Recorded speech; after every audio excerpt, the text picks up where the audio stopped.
Hello, and welcome to my YouTube channel. My name is Doodle Robot, and today I'm going to be discussing with you the second part, part 2, of all my completed coloring book pages thus far. These are from May and June of 2021. I only started coloring in February of 2021.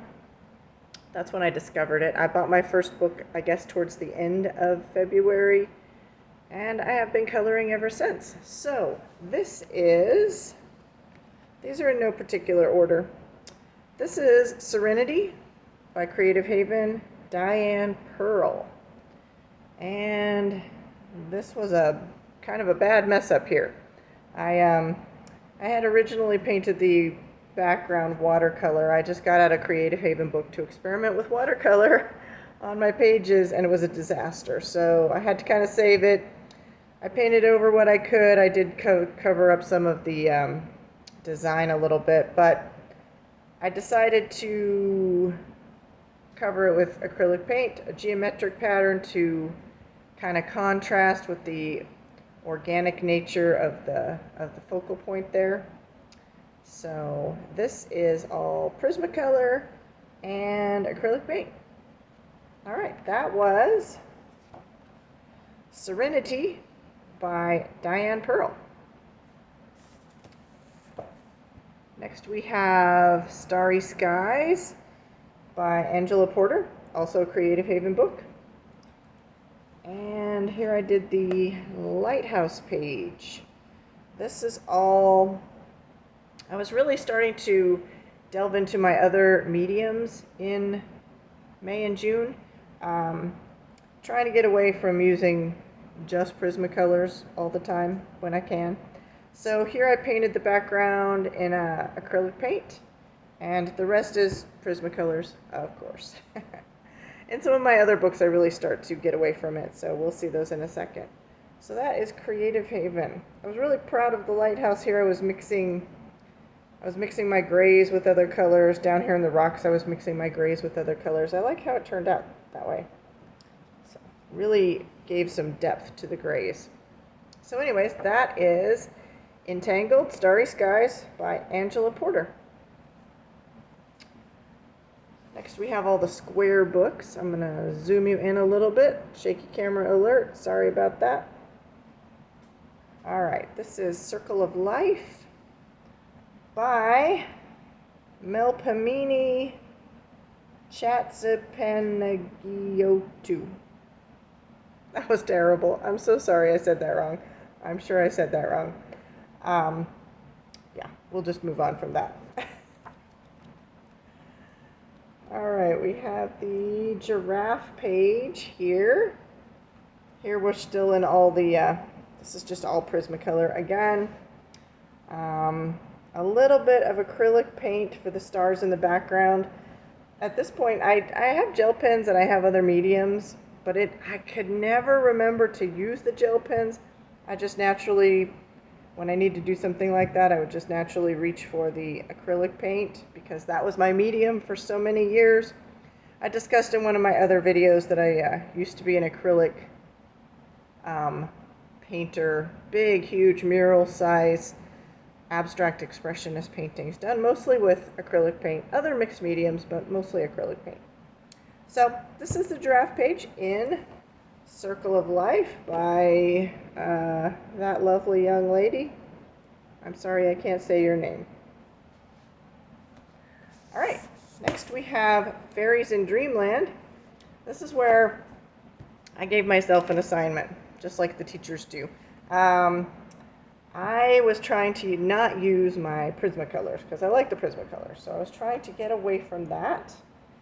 And so I made myself delve into other mediums here. So in the background we have, I outlined it, I gave it a border because all that was here on this page was this like column design here with the lady on top of the mushroom bed thing.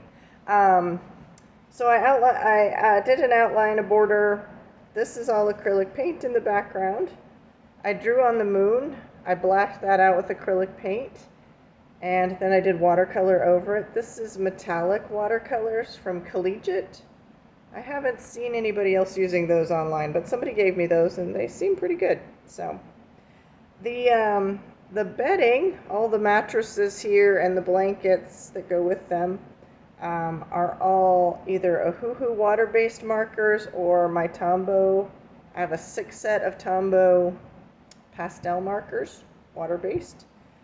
Her skin was a mess up. I think I put one of the Ohuhu water-based markers down and it was orange, so I had to go over it with Prismacolor.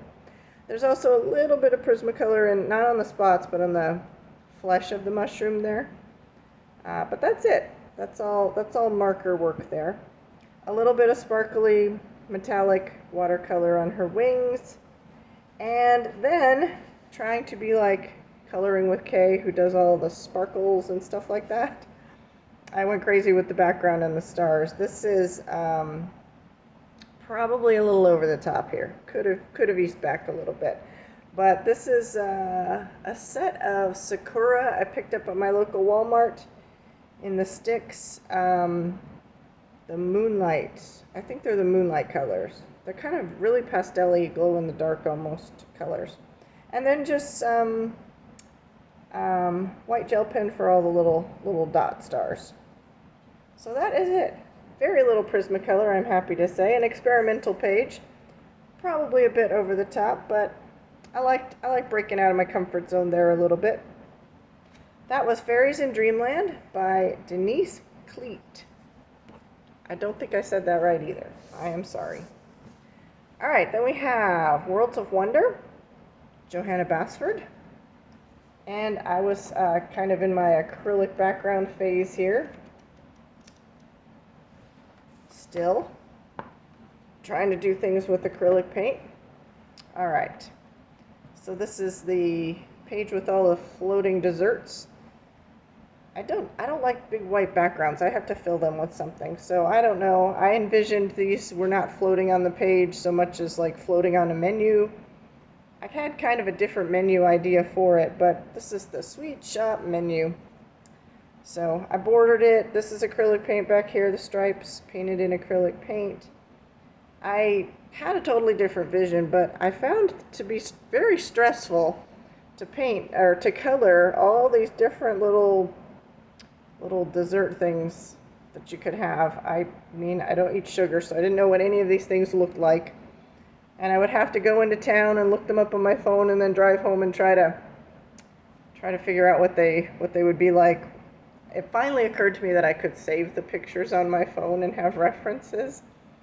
Sometimes during the tourist season where I live, there's about 6 months where you cannot get on your phone because all the tourists come and take all the bandwidth. So it's like living in the 1950s for half the year. But yeah, I found it very stressful to try to color all these. I mean, you just get done and then you have to come up with a whole nother color scheme. I found that a bit stressful. I wanted old-fashioned writing here, but I couldn't find any like stickers or stencils or anything. So since I was just tired of working on it, I just wrote it on there in Sharpie and called that page done. My color pencils, some of it is Crayolas and some is Prismacolors. I was trying to experiment with both on this paper, but the spaces were too small for me to really get a good idea of whether Crayola works well on this paper. Prismacolor works well on just about everything. So yeah, that is Johanna Basford's Worlds of Wonder. And next we have mythographic, which I've talked about this page in a couple of my other videos. This is where I don't like the found objects in these books. And I'm not buying any more of these books because I really don't like the found objects. They annoy me. But anyways, some lovely lady on YouTube, ColorTube, and I swear it starts with a C or an E, the channel, but I can't remember for the life of me what it is. She was covering up the found objects with a Posca pen versus some kind of ink. I can't remember if it was like a Pitt pen or the Winsor & Newton ink. It was one of those. I don't remember which.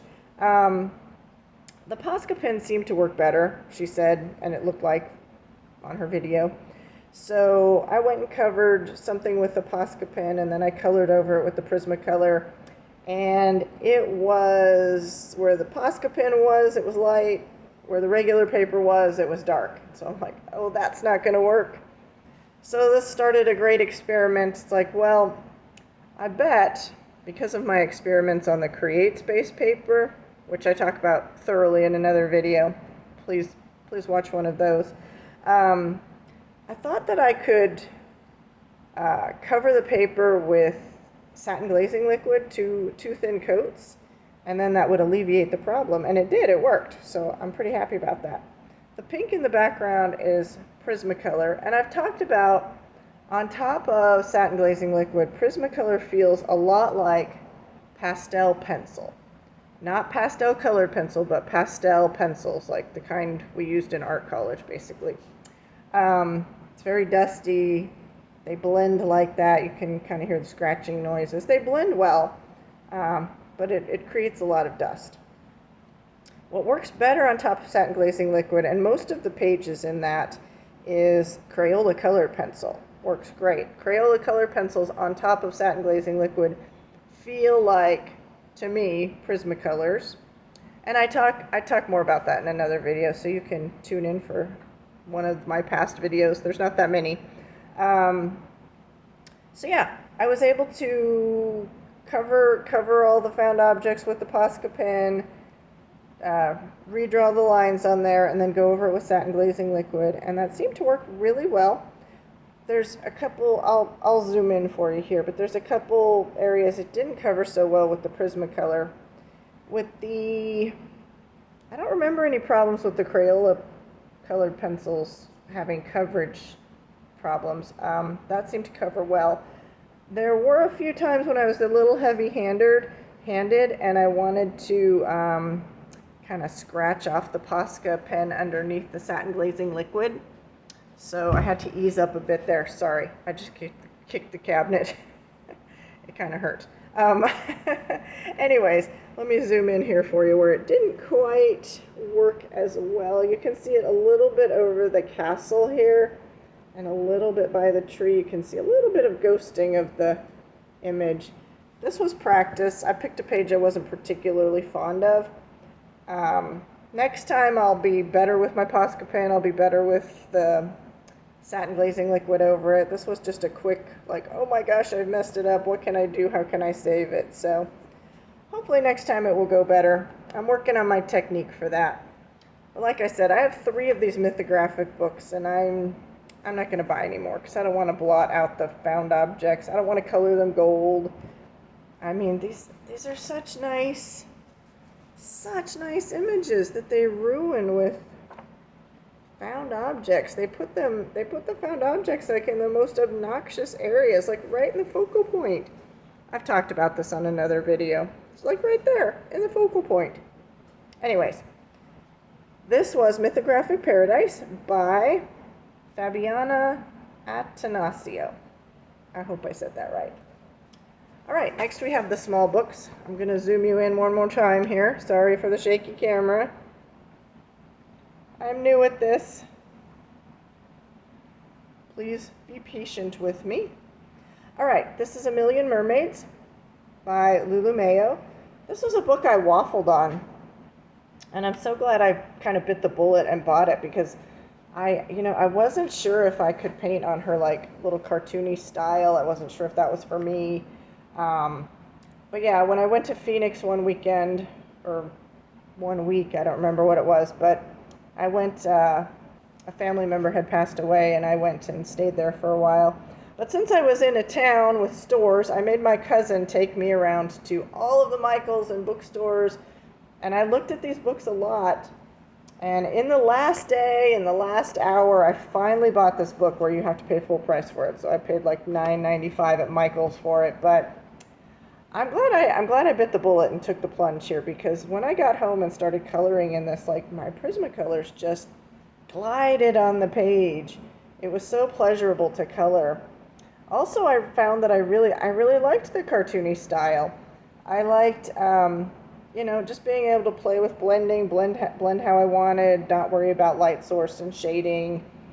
You know, I could just kind of disregard that. It's all cartoony anyways.